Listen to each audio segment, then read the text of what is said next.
우리는 4주째 악의 세력, 어둠의 세력을 주제로 한 강론을 이어가고 있지요. 우리가 처음 어둠의 세력의 존재를 인식하게 되면 두려워하는 시기를 거칠 수 있습니다. 그런데 예수님은 우리가 그 두려움을 극복하고 결의를 다지는 마음 상태로 들어가기를 원하십니다. 우리가 그 존재들에 대해 가질 수 있는 최상의 반응은 어떤 어둠의 세력도 우리의 삶과 이 지구별의 미래를 통제하도록 허용하지 않겠다고 다짐하는 것입니다. 우리에게는 얼마든 그렇게 할 힘이 있고 또 그들을 넉넉히 상대할 수 있는 영적 무기가 있지요. 따라서 어둠의 세력을 물리치는 것은 결국 우리의 결단과 의지에 달린 문제라고 할 수 있습니다. 어둠의 세력들이 우리에게 영향을 미치는 원리와 방법을 알게 되면 우리가 이런 결의를 다지는데 도움이 되겠지요. 오늘은 그에 관한 이야기를 좀 나눠보려고 합니다. 악의 세력들을 두려워할 이유가 없는 것은 우리가 그들을 허용할 때만 그들은 우리에게 영향을 미칠 수 있기 때문입니다. 물질 우주의 절대 법칙인 자유의지의 법칙 때문이지요. 따라서 악에 대한 최고의 방어책은 자유의지의 법칙입니다. 자유의지의 법칙은 어떤 존재도 우리의 의지에 반해 우리에게 영향을 미칠 수 없다고 규정합니다. 따라서 만약 우리가 지금 어둠의 세력들로부터 부정적인 영향을 받고 있다면 그것은 과거의 어느 시점에서 우리가 우리의 내하위체에 그들이 침입하는 것을 허용했기 때문입니다. 이러한 사실을 깨닫게 되면 그러면 과거에 그릇된 결정, 즉 어둠의 세력이 나의 내하위체에 침투하는 것을 허용했던 그 결정을 취소하면 되겠구나 하고 생각할 수 있지요. 맞는 말이긴 합니다. 그런데 문제가 있습니다. 오늘날 대다수 사람이 자신의 자유의지에 따라 자유로운 선택을 할 수 없는 상황에 놓여 있다는 점이 문제입니다. 자유의지는 있는데 그것을 온전히 행사할 수 없는 상황에 처해 있다는 건데 그게 도대체 어떤 상황일까요? 자유로운 선택을 하기 위한 전제 조건은 우리가 선택 가능한 모든 선택지를 볼 수 있고 인식할 수 있어야 한다는 것입니다. 예를 들어 내가 선택할 수 있는 선택지가 3가지인데 누군가 그 중에 하나를 숨기거나 또는 어떤 필터 같은 것이 내 눈을 가려서 그것을 볼 수 없게 한다면 우리는 그것을 볼 수 없고 인식할 수 없게 되겠지요. 결국 우리는 남은 2가지 선택지 중 하나를 선택할 수밖에 없습니다. 가능한 선택지가 2밖에 없다고 생각하고 말이지요. 우리가 볼 수 있는 제3의 선택지는 선택 자체가 불가능한 그런 상황이 되는 거지요. 이런 상황은 분명 자유로운 선택을 할 수 없는 상황입니다. 우리가 바로 이런 상황에 놓여 있다는 겁니다.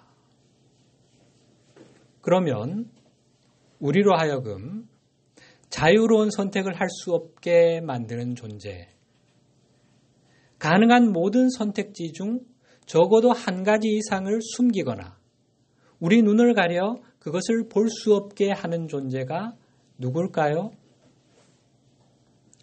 우리의 자유의지를 제한하여 의식의 깨어남과 성장을 방해하려는 세력들, 바로 거짓 교사들입니다. 외부의 거짓 교사인 어둠의 세력은 우리 안에 무수히 많은 거짓말들을 심어놓음으로써 우리의 비전을 제한해왔고, 내면의 거짓 교사인 에고는 우리의 의식자를 사로잡아 분리의 환영 속에 가둬둠으로써 우리의 비전과 인식, 관점을 제한하고 있습니다.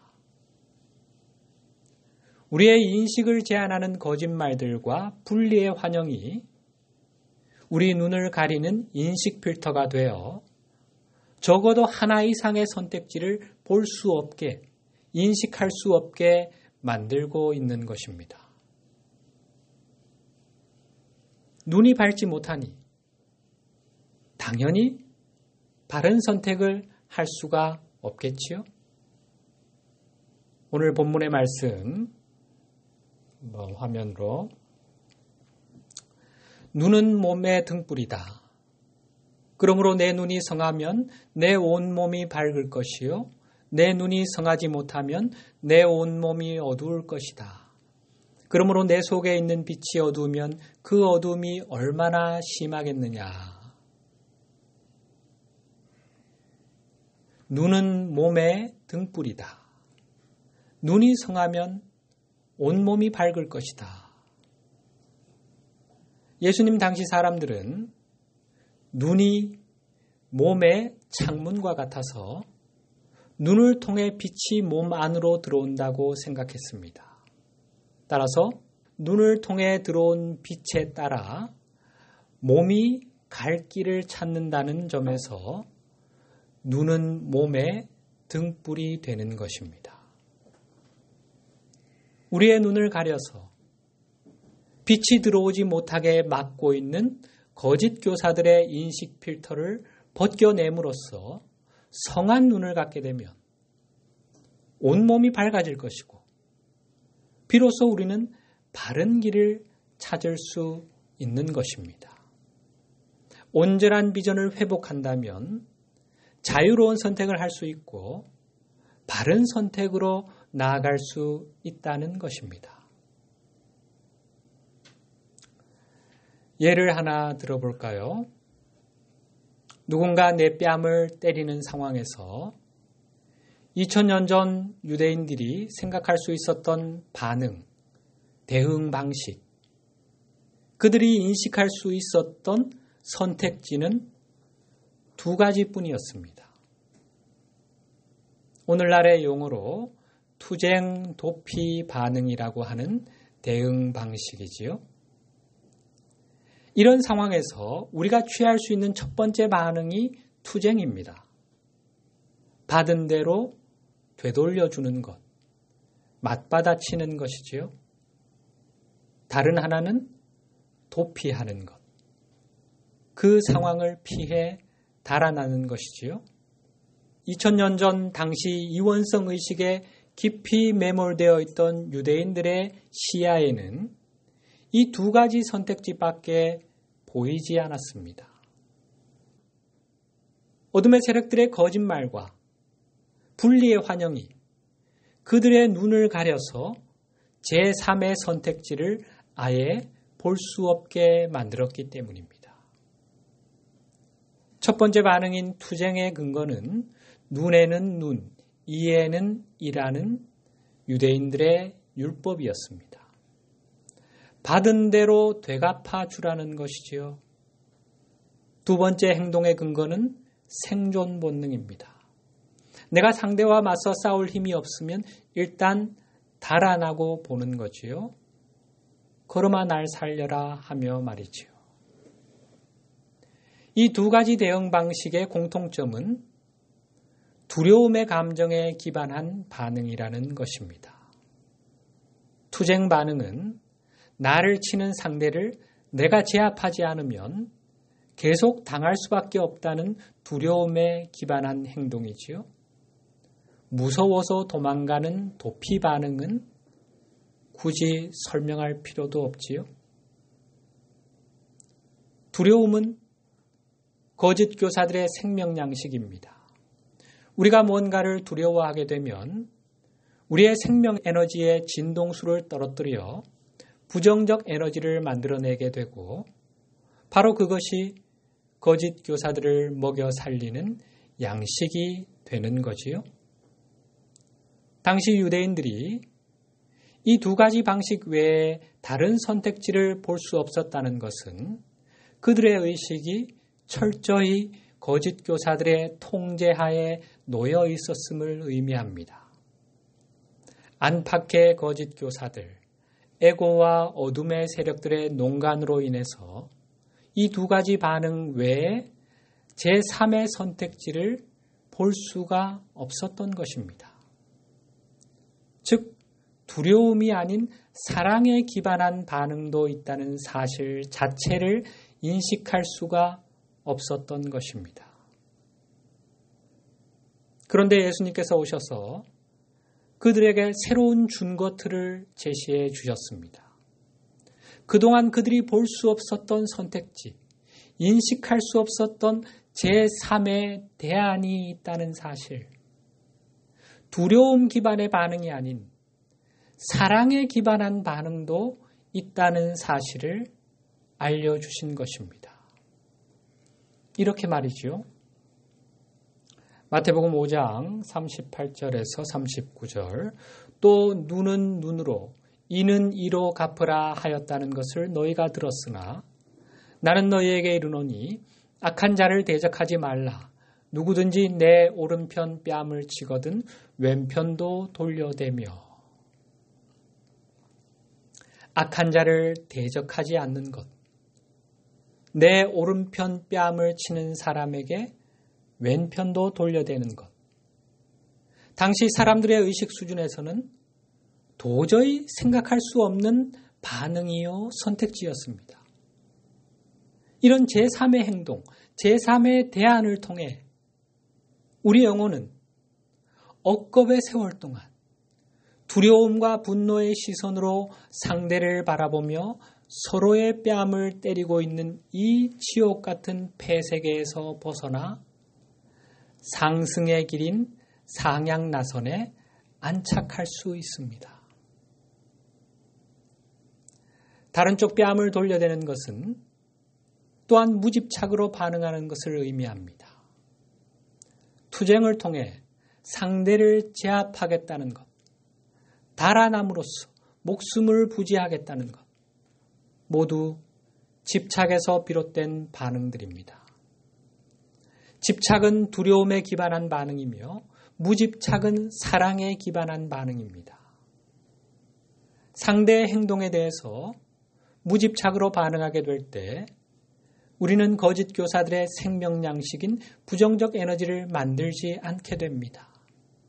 우리가 계속해서 이런 식으로 반응한다면 그들은 더 이상 우리에게 얻을 것이 없음을 알고는 결국 물러갈 수밖에 없습니다.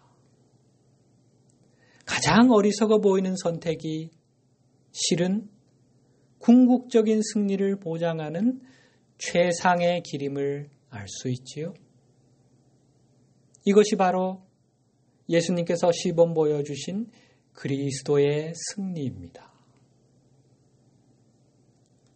이 세상의 통치자가 와도 더 이상 내게서 가져갈 것이 없다 하고 주님은 말씀하셨습니다. 이 세상의 통치자란 바로 공중권세를 잡고 있는 어둠의 세력을 말합니다. 주님께서 그들의 어떠한 공격, 어떠한 도발에도 사랑에 기반한 무집착으로 반응하시니 일체의 부정적 에너지가 생겨나지 않는 거지요. 예수님을 잡아 모욕하고 고문을 가해도 급기야 십자가에 못 박아 죽여도 예수님의 반응은 한결같았습니다. 다른 쪽 뺨을 돌려대는 것이었지요. 사랑에 기반한 무집착의 반응이었습니다. 어떤 자극을 가해도 예수님에게서 얻을 것이 없음을 안 어둠의 세력들은 결국 패퇴할 수밖에 없었던 것입니다. 붓다의 경우도 마찬가지였습니다. 보리수 아래서 열반에 들기 전 데몬들의 집중적인 공격을 받았지만 고타마 붓다께서는 일체 감정적 반응 없이 무집착으로 대응하셨고 그들은 결국 포기하고 물러갈 수밖에 없었습니다. 자유의지의 법칙은 우리가 원하는 것을 언제든 자유롭게 선택할 수 있다고 규정하는데 말씀드린 것처럼 문제는 우리가 볼 수 있거나 인식할 수 있는 범위 내에서만 선택할 수 있다는 사실입니다. 인식 필터가 우리 눈을 가려서 하나 또는 그 이상의 선택지를 보지 못하게 한다면 우리의 자유의지는 더 이상 자유롭지 못한 상태가 되는 거지요. 이때는 자유의지가 아니라 제한적 의지가 되는 거지요.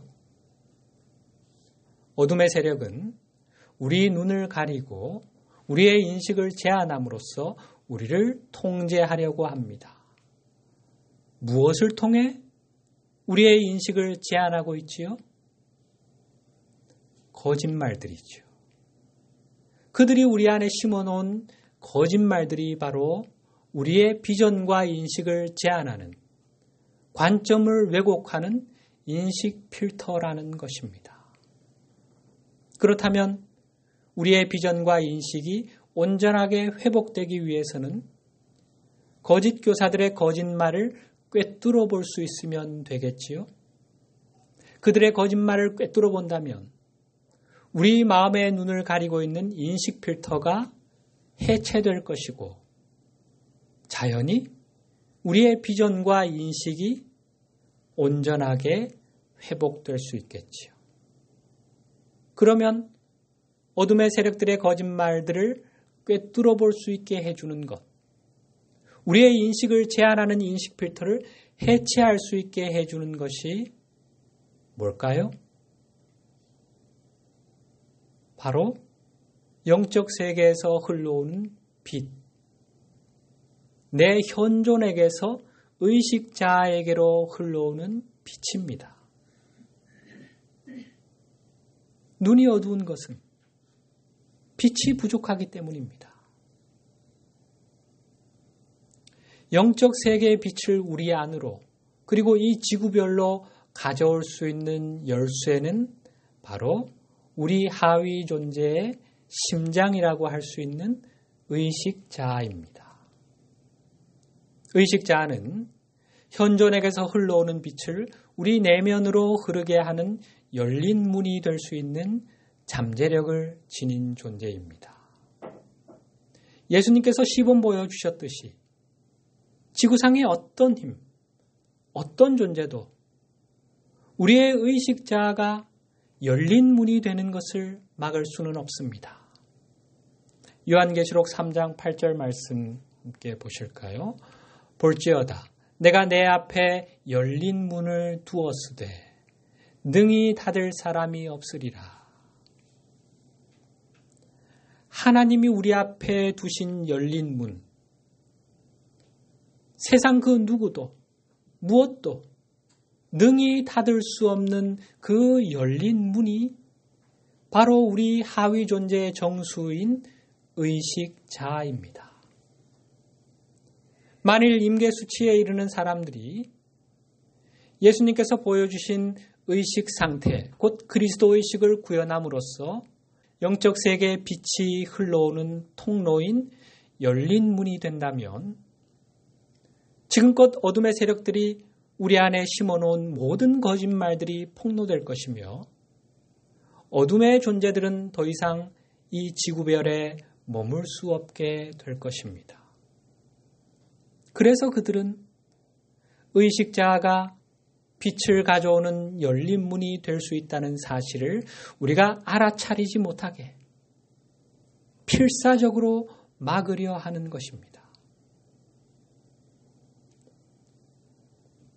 의식자는 물질계 너머의 영적 세계에서 내려왔기에 지구상의 어떤 것도 이 자아의 힘을 제한할 수 없습니다. 의식 자아는 누구도 닫을 수 없는 열린 문입니다. 그런데 문제가 하나 있습니다. 의식 자아는 오로지 자신의 현재 자아 정체감을 바탕으로만 힘을 발휘할 수 있다는 것입니다. 문제가 뭐라고요? 의식 자아는 현재 자신이 가지고 있는 자아감을 바탕으로만 힘을 발휘할 수 있다는 것입니다. 무슨 말입니까?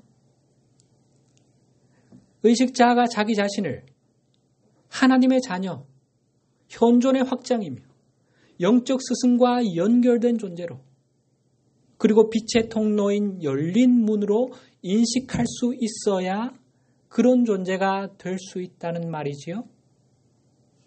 자신의 본래 정체성을 회복해야 비로소 잠재력이 깨어난다는 말입니다. 스스로를 유인원의 후에 유한한 존재, 물질적 존재, 먼지, 티끌, 죄인, 닫힌 문으로 여기는 그런 자아 정체감으로 어떻게 열린 문이라는 잠재력을 발휘할 수 있겠습니까? 따라서 우리로 하여금 열린 문이 될 수 없게 하기 위한 어둠의 세력의 첫 번째 전략은 우리의 자아감을 제한하는 것입니다. 우리의 정체성을 왜곡하는 것입니다. 어둠의 세력들이 우리의 자아 정체감을 어떻게 제한하는지 그 구체적인 방법을 살펴봐야겠지요. 그들의 수법을 알면 그 대처법도 보이겠지요.